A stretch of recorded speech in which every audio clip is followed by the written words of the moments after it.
11월 11일 목요일입니다. 새벽 기도에 하나님 앞에 드립니다. 왕들이 와서 싸울 때 가나안 왕들이 무깃도 물가 다낙에서 싸웠으나 은을 탈취하지 못하였도다.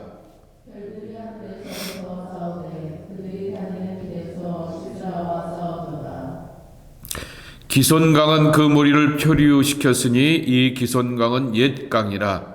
내 영혼아 내가 힘 있는 자를 밟았도다.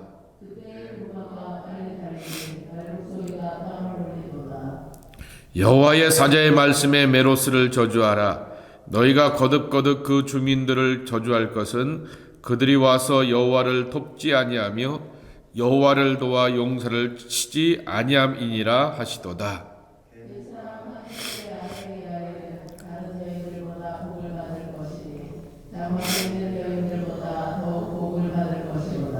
시스라가 물을 구하며 우유를 주되 곧 엉킨 우유를 귀한 그릇에 담아 주었고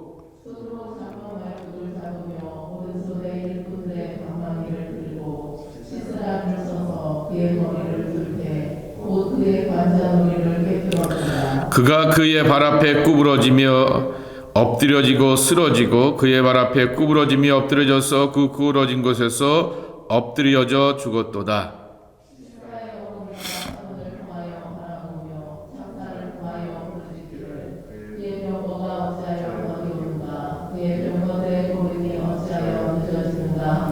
그의 지혜로운 시녀들이 대답하였겠고 그도 그 스스로를 대답하기를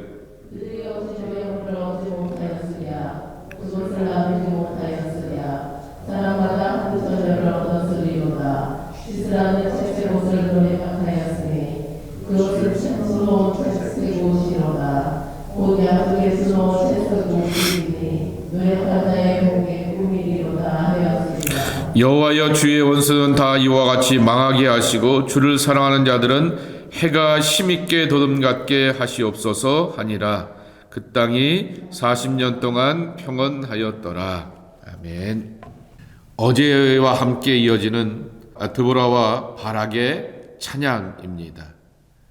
가나안 왕 야빈 그리고 그의 군대 장관이었던 시스라의 군대를 물리치게 하시게 되었던 하나님의 은혜입니다.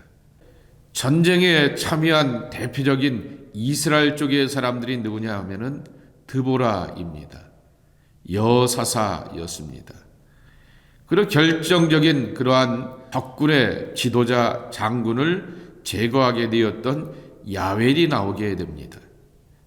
근데 여기서 한 인물이 빠져가게 되죠.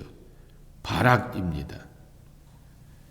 드보라가 여자 선지자이기 때문에 전쟁에 능한 사람이 아니기에 그 드보라의 명령과 지시를 받고 아니면 하나님께서 드보라를 통해서 명령하시고 지시하시는 것이라고 믿고 순종하여서 전쟁에 참여하게 되었던 전쟁과 전투에 능한 사람 군인 바락의 이름은 여러분 어제의 말씀과 오늘의 말씀을 보면서 칭찬하거나 인정하거나 어떤 칭송도 담겨져 있지 않습니다. 여기 결국 이 전쟁 가운데서 이기게 하신 분은 하나님이다라고 하는 얘기는 하고 있지만은 아니 이방 여인 야훼를 향하여서도 이렇게 칭찬해 주게 되는데 전쟁에 적극적으로 참여하면서 활동하게 되었던 그러한 사람의 이름 바락의 이름은 등장하지 않는다라고 하는 것이지요. 실제적으로 전쟁에 참여한 사람이고 행정적으로 군사적으로 책임졌던 사람의 이름이 등장하지 않습니다. 오늘 또 말씀을 보게 되면 특별한 표현이 하나 나옵니다. 별들이 하늘에서부터 싸우되 그들이 다니는 기슭에서 시스라와 싸웠도다 그랬습니다. 별들이 하늘에서 내려와서 싸웠도다 라고 하는 것입니다. 이 별로 묘사하게 되는 하늘의 존재들 초자연적인 힘을 말하고 있죠. 이 전쟁 가운데서 이 가나안의 왕 야빈의 군대 시스라의 군대를 물리치게 하신 것은 별들을 움직이게 하시는 그 초자연적인 힘과 능력을 갖고 있는 하나님의 간섭과 계획 가운데서 이 전쟁이 이기게 되었다라고 하는 것입니다. 21절 말씀에 보게 되면은 기손강은 그 가나안의 군대 무리들을 표류시켰으니 그랬습니다.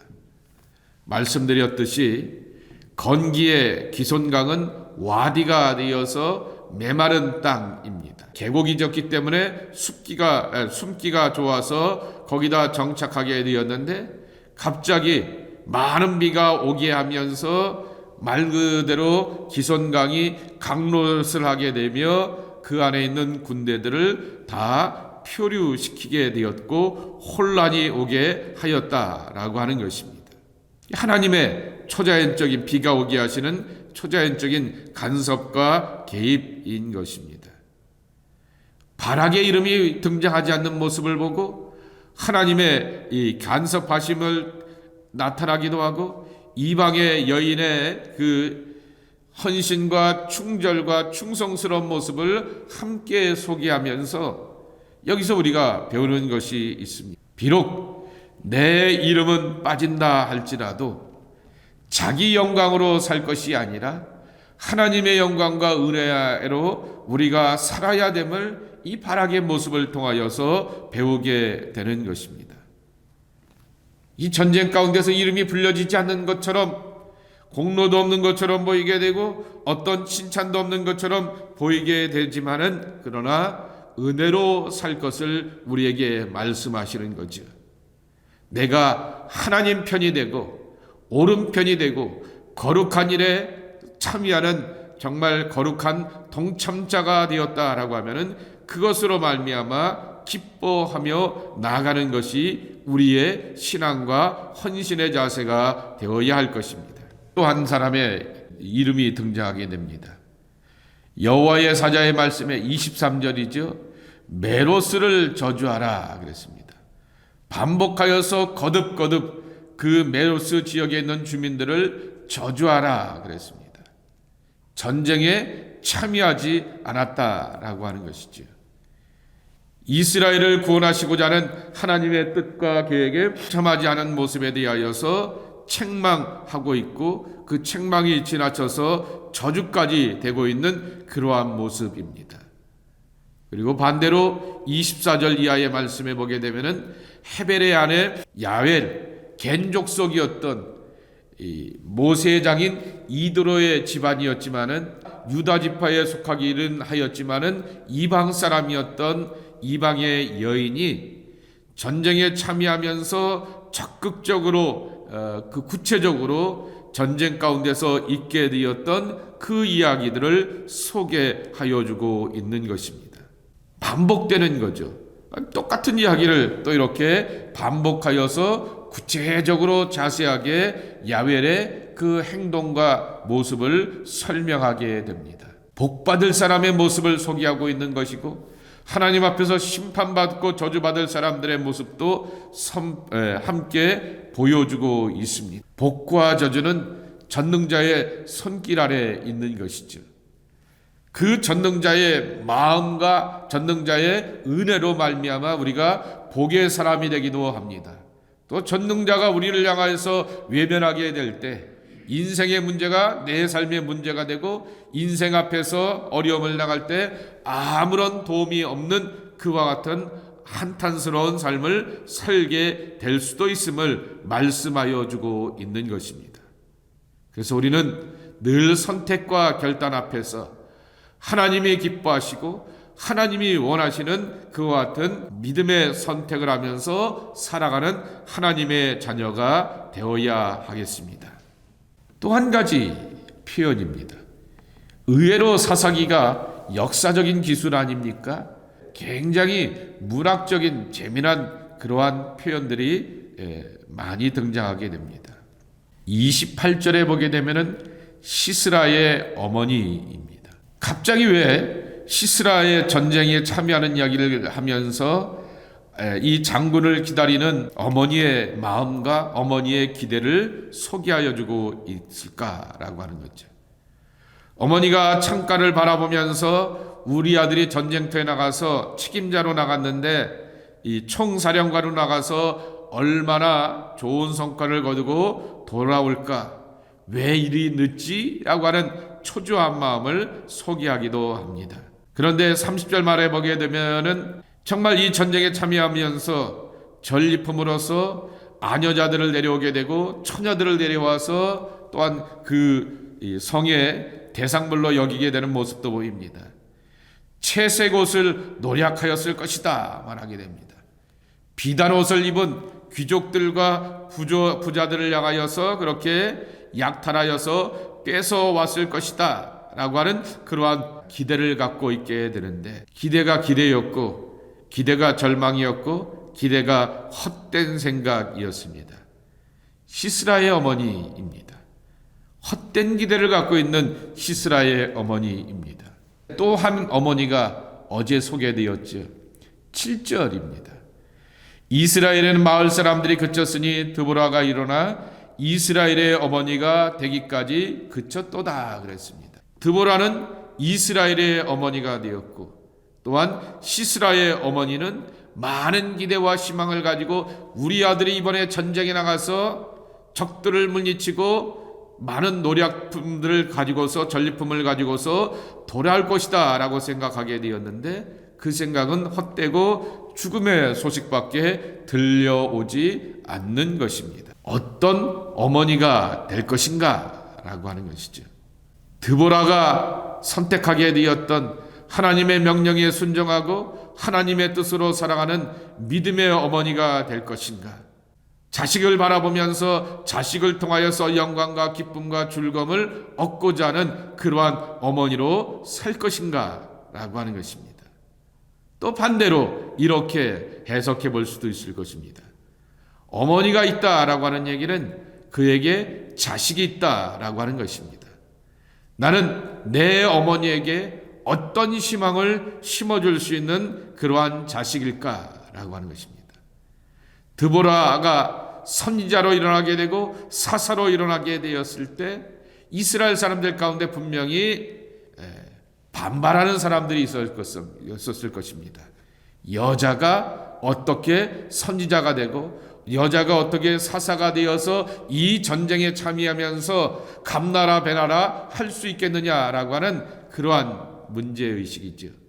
저는 요새 이 다니엘 기도를 보면서 재미난 것이, 요새 찬양 인도자들이 여자분들이 더 많습니다. 그리고 또 어제 저희 집 사람도 그러는데, 찬양 인도자들이 여자들이 더 은혜스럽게 재밌게 이렇게 더 잘 인도한다라고 하는 그러한 이야기를 하게 됩니다. 시대 추세가 그런가 보다라고 이렇게만 생각하게 되는데, 지금부터 3000여 년 전에 여자라고 하는 것 인권도 없고 어떠한 그렇게 존중도 없는 그러한 시대 가운데서 사사가 되고 또한 지도자가 된다라고 하는 것, 그것을 마치 어머니로 여기는 것, 그것은 쉽지 않은 그러한 선택입니다.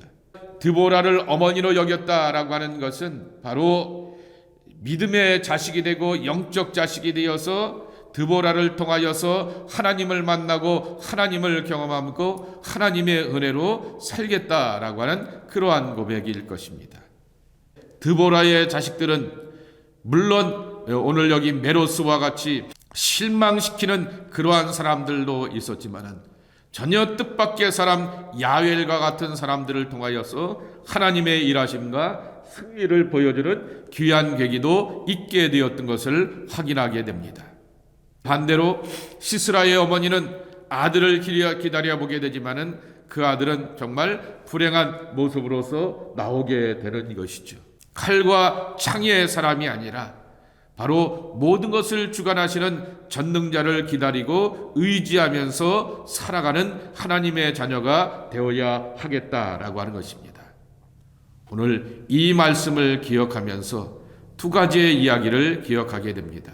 바락의 이름은 나오지 않지만은 순종하면서 참여하게 되었던 이 바락을 통하여서 하나님께서는 사람의 영광이 아닌 하나님의 영광으로서 또한 이 일의 결론을 맺게 하시게 되었다라고 하는 것이죠.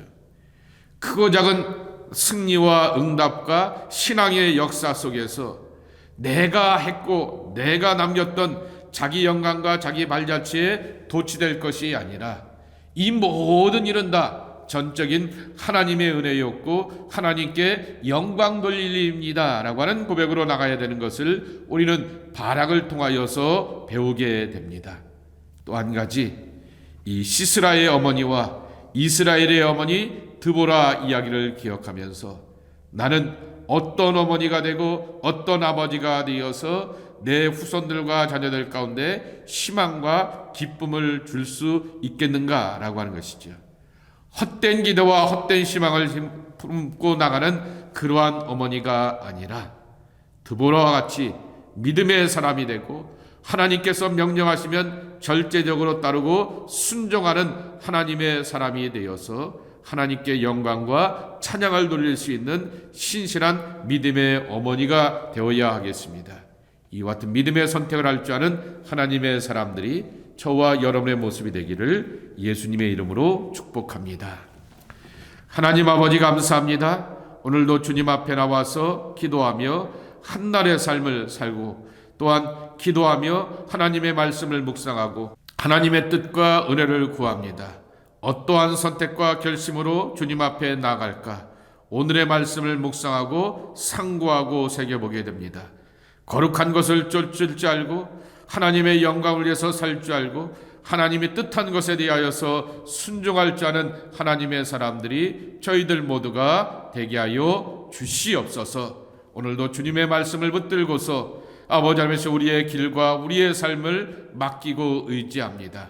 오직 하나님 앞에 영광되는 복된 삶이 되기를 소망합니다.